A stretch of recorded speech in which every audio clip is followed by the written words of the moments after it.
Hey guys, how's it going? It's Sprinks here. I'm gonna give you my PK deck profile. It is running the new Adventurer archetype, so Brave tokens, which you probably know it as. It's super good. We did really well the last 2 days. We had two locals tournaments. One was for the OTS trophies, and then today we had it for a box tournament, and we were fucking shit up. So yesterday we top forward. Didn't get a trophy because I thought it was only a first place trophy and I didn't feel like playing it out. It was already like 11 o'clock and I was like, nah, I'm fucking dipping. So I just took the fourth place prize support and went all my life. Today for the box tournament, top four again, but we decided to split because it was like two boxes and no one wants to waste their time. We did pull some CRs from those boxes though, so that was pretty sick. Dragonfly was pulled, all kind of stuff like that. But let's get back to the deck profile. The deck profile is really sick. We played 11 rounds in the last 2 days. My only loss was to a Phantom Knight mirror match. He wasn't playing the Brave token, but he was playing Scythe, and he won the die roll. So Scythe is kind of OP going first when you don't have an answer for it. So he ended up taking that game from us. All the other 10 games we won very easy. Usually didn't even go to a game 3. Our die rolls were horrible. We were losing constantly. But let's get to it, okay? So you got 3 Phantom Knight point skills, right? Best card in the entire fucking deck. It's pretty good. Something to be like cognizant of now is you can't just normal summon Shotgun as effect because the Brave token engine does say, hey, you can't use normal summon effects that turn or you're locked out of it. It is like Poly Duality where if you used it previous this turn, it still doesn't matter. You just can't use it. So anytime you normal summon for that whole turn, if you want to go Brave, you can't use a normal summon effect. So 3 torn skills. You got 3 boots. Okay, Boots is broken. Got to play 3 of it. Extender. So we do play 2 cloak. So I started playtesting this deck a while ago in the OCG time frame when this deck was doing very well over there. They were only playing 1 cloak. I like 2 cloak because turn 1 you use this almost every single combo, and if you use this you don't really have follow up, and follow up is really good, especially if you want to make like access code talker, try to do game pushes. The other search is very important. We got 1 Ragged Glove. You don't really need more than 1. I have found myself every now and then wanting the second one, but at the end of the day, you only need 1. Stain Greaves. This is one that I've considered cutting. Now that you're playing the Brave stuff, it's not as good as it used to be. You don't play as many PK names as you used to. You definitely used to play 3 of the Cloak, maybe 2 of the Gloves, and then Stain Greaves should fix your brick hands a lot of the time. Now the only time she comes up is if you have to immediately use your Boots turn 1 to summon herself out. Then you can search her off of your Cloak and then summon this back, and since this got summoned back, you can summon her from hand. But it's not the greatest. I don't know. I'm going to keep testing with it, but I'm not sure if it's going to be staying or not. So we'll move on. I'm on 2 Kagemusha Knight. I tried 3 Friday, got bricky, cut down to 2, worked perfect today. I like 2 a lot. 1 Wielder. So you only play 1 Wielder instead of 1 Wielder and 1 Tracker now because we are playing Ghost Ogre. Ghost Ogre is another E-Telly target, and now that you have another E-Telly target, you don't have to play the other extender. The reason Ogres is played in the deck is now Ogre got a lot better with Brave being a thing. So when someone goes Journey, activate to search the monster, the equip spell, you can just get rid of it. And once Journey's gone, there's not really much more you have to worry about besides them spamming random tokens. So getting rid of that with Ogre is super good. So we only play the 1 Wielder. Then we are opting to still play the 2 Speedroids, the Terratop and Takedown board. The reason this is really good now is because it used to be you have to make Levy to summon him from your hand. So if you weren't doing a Levy play, he would just be considered a brick if you weren't normal summoning him. But now that the Griffin is a wind monster, you're almost always doing your Brave combos turn 1 before you do anything else. So you're going to have that wind on board before you even start making your level 3 plays. So you'll have the wind very accessible. And then obviously we know Terratop, hard drawing this is just absolutely nuts. We are playing 2 Nibiru. I didn't want to see 3. If I played against Trap.deck, I would look stupid standing there with like multiple nibs in my hand. I just didn't want that to happen. So we're only on 2. Like I said, Ghost Ogre is a little bit better right now. It's really good if you go against any type of like invoke strategy. You can hit Schism, you can hit their field spell. If you're playing against the Brave token engine, you can hit the Brave token engine with this. Another thing to keep in mind that comes up every now and then is the Griffin guy. He says shuffle himself back into the deck, not as cost, and if you do negate the card effect. So if they go trigger effect and you go destroy, they're not getting that negate. So Ogre just got like really good right now. So I like 2 Ogre plus E-Telly target. So at worst, she comes up. So engine of token, I mean, this is super standard, right? You're playing 3 right. You're playing 3 of the Enchantress. She's just absolutely nutty. She's an extender if you have a token. If you don't have a token or right, she searches for right. Right puts a token on board, puts this Faithful Adventurer on board, which I call Journey because that's what it was in the OCG. So put Faithful Adventurer on board. Then you go ahead, use this, search the equip spell effect, search the Griffin Rider, discard this. This thing equips to the token. The whole thing's just absurd. You got a discard outlet for PK, you got an Omni Negate, you have an extender, you have a bounce. Just everything in this engine is just absolutely ridiculous. It did take some testing before I got used to this engine. It definitely plays a little bit different than normal PK because everything is really much not considered a brick. I'd say this is the only brick. At worst, this card in your hand is just an extender, right? Because if you control no monsters, you can summon him. So then worst case, you can just make like a Verte Anaconda with him, set some Fog Blades.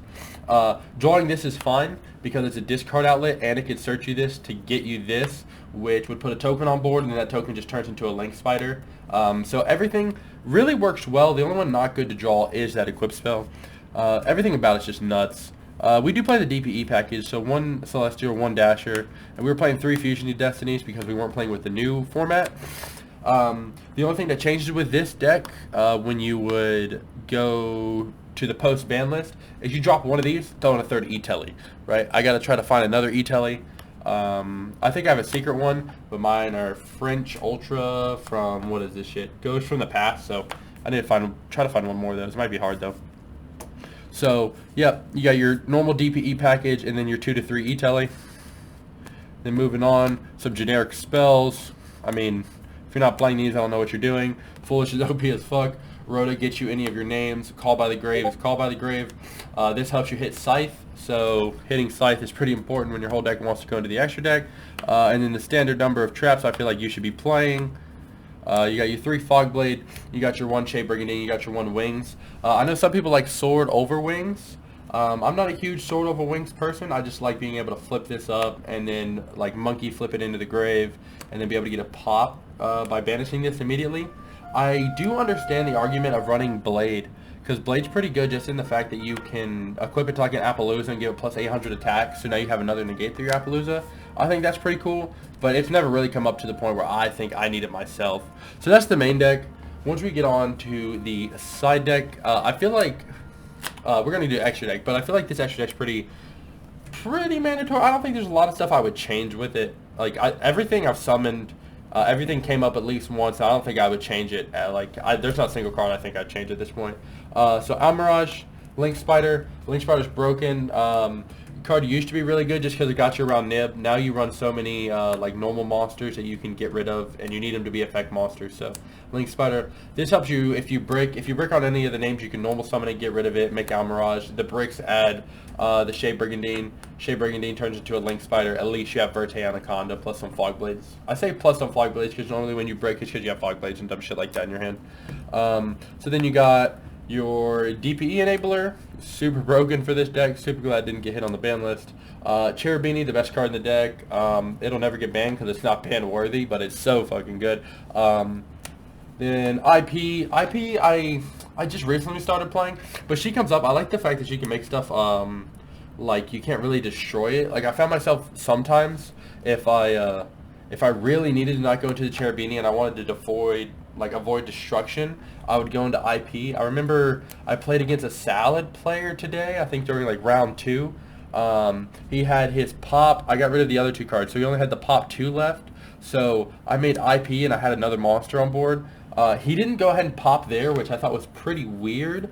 But the whole reason I did that is so I can make Rusty, and then with Rusty not being able to be popped, I can at least gain some sort of advantage. So him popping became kind of useless at that point. Should have just popped IP and the random monster, but I mean, get punished for playing Salad, I guess.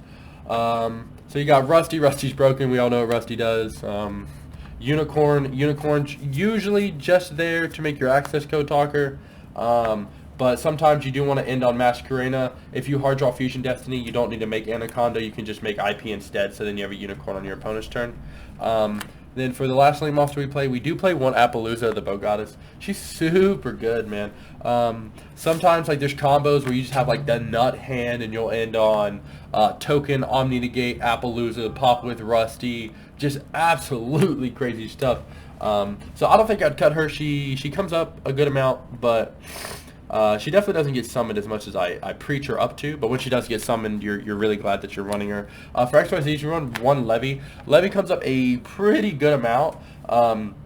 Like I used to go Break Sword a lot underneath, Rusty, pop this with Rusty's, Break Sword, summon back the two things, then make Anaconda.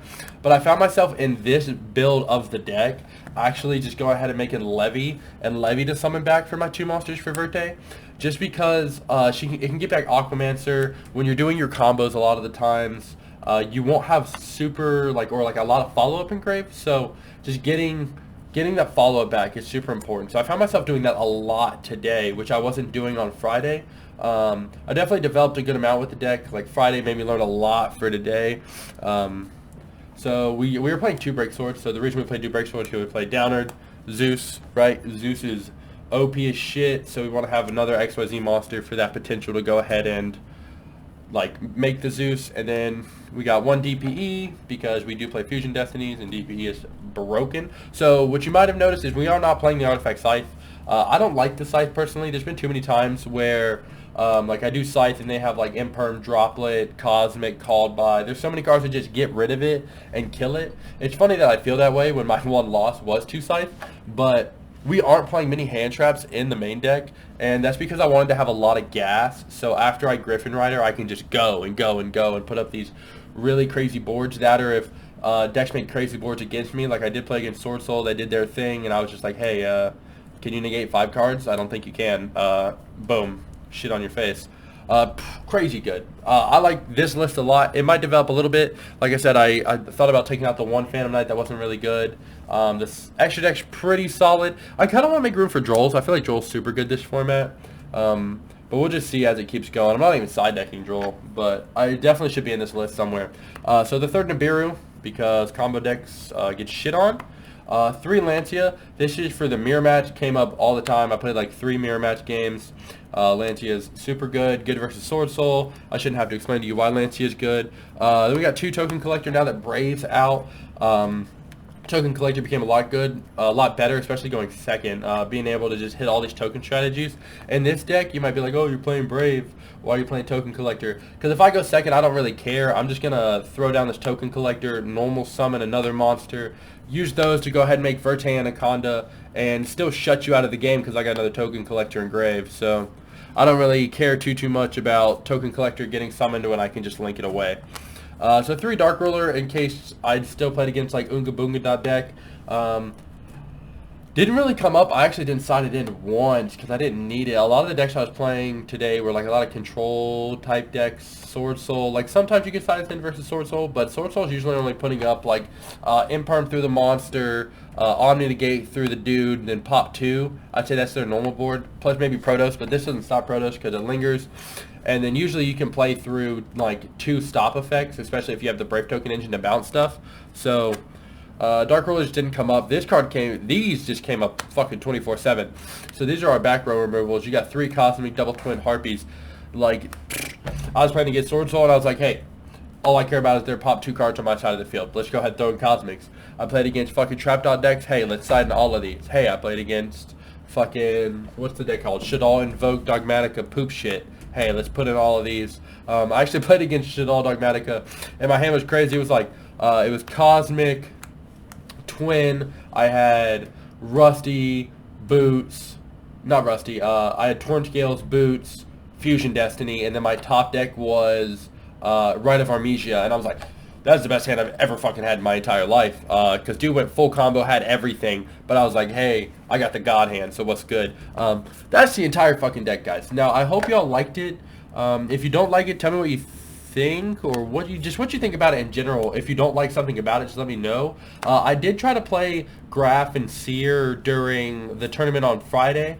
My list changed a little bit from Friday to Saturday. This is the one I'm comfortable with. I don't like Graph and Seer because you brick on them a lot. You're playing so many bricks now with, I wouldn't say full bricks, but there's a lot of bricks in the deck that is just like adding Graph and Seer just make it so much worse because sometimes you'll draw like the right package plus Graph and you're like, dude, I just wish this was a PK or a hand trap because the shit does nothing. So took those out. And then I added in the nibs because originally I wasn't playing nib. I was like, dude, I just want to play all gas and go. All gas and go is not the way, I'll tell you that. You definitely want at least something to put a little bit of pressure so you can at least play the game. Like, I wasn't playing Called By either, but since I lost to Lancia on Friday, I was like, or Scythe on Friday, I was like, I'm not fucking losing to Scythe again. So I need Called By, I need fucking nib, I need stuff to stop my opponent, and it worked out great today. We did end up undefeated today for the box tournament, and then yesterday we went X1 for top 4 during the OTS trophy event, or whatever the fuck they give out. That was cool. But that's the entire deck, guys. Like, for real, just drop a comment down below. Let me know if there's things I should try that I haven't tried or that you think I should try. But besides that, check out Black Rose Gaming on TCG Player. Link will be in the description below. And I love you guys. Peace.